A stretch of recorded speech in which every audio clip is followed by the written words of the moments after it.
Ron, why do people, despite reading books and investing in their personal development, why do they sometimes not get results? Okay, the question I've been asked is, why is it that despite reading books and engaging in personal development, some people do not get results? Do you know of a person that reads books, watches motivational videos on YouTube perhaps, attends motivational seminars, talks about motivational things, shares motivational memes or inspirational memes on social media, and yet when it comes to their life results, they do not seem to be producing desirable outcomes?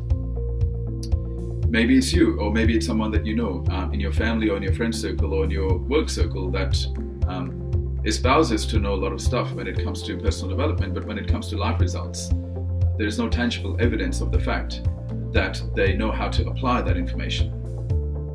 So why does that happen? I will attempt to explain it to you by using an analogy. So for example, think about a time that you maybe purchased a laptop computer or a device or just a desktop, and you would agree that through usage over a long period of time, the device starts to slow down, and if you do not get that device serviced, eventually it's going to start to pick up bugs and viruses. As that happens, the device starts to not work to its optimum efficiency.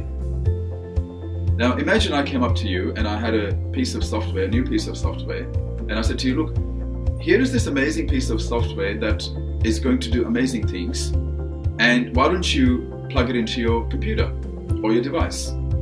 You take that piece of software and you plug it into your infected device. Now here is a question for you. Would that piece of software work as efficiently in an infected piece of device? You would agree with me that even though the software may not be faulty, if you actually plug it into a faulty device, it is not going to work to its optimum efficiency. Now think about a human being who has, through years and years of neglect or exposure to negative thoughts, negative emotions, or negative situations or negative people, has now produced a program where the default position is to always find something wrong with something. So the program effectively is now determining the person's thoughts, feelings, and actions because the program has already been preset.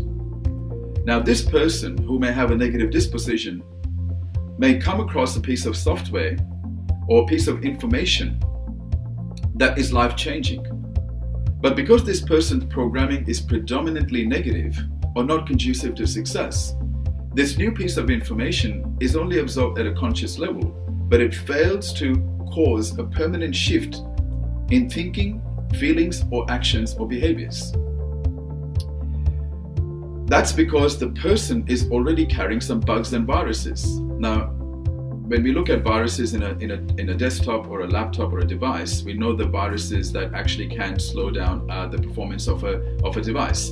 When it comes to human viruses of the mind, we're talking about things like fear, we're talking about things like procrastination, we're talking about things like rationalization, where we rationalize why we shouldn't do something and we find reasons to keep deferring, excuses, ego. These are all mind bugs. So when you have a person who is carrying mind bugs but unconscious of it, and then you give that person an amazing piece of information that can change this person's performance and results, you will find in many cases that this new piece of information will not work on this person, even though there's nothing wrong with this piece of information. It's because predominantly this person at a foundational level has the same programming that they had a long time ago, and so the programming hasn't changed. And so this is one of the reasons why personal development doesn't work for everybody, is because personal development sometimes fixes the symptoms, but if there is no awareness of the actual problem, the root cause remains. Personal development is very misunderstood. It is not just about talking about some positive thinking elements. It's actually about understanding how you work. It's understanding how your mind works, and it's understanding how results are produced. So if you find that you are somebody that has been engaging in personal development through reading books or attending motivational seminars or watching YouTube videos, and you're still finding that there is no tangible outcome in your results, you may need to ask yourself, is the programming infected?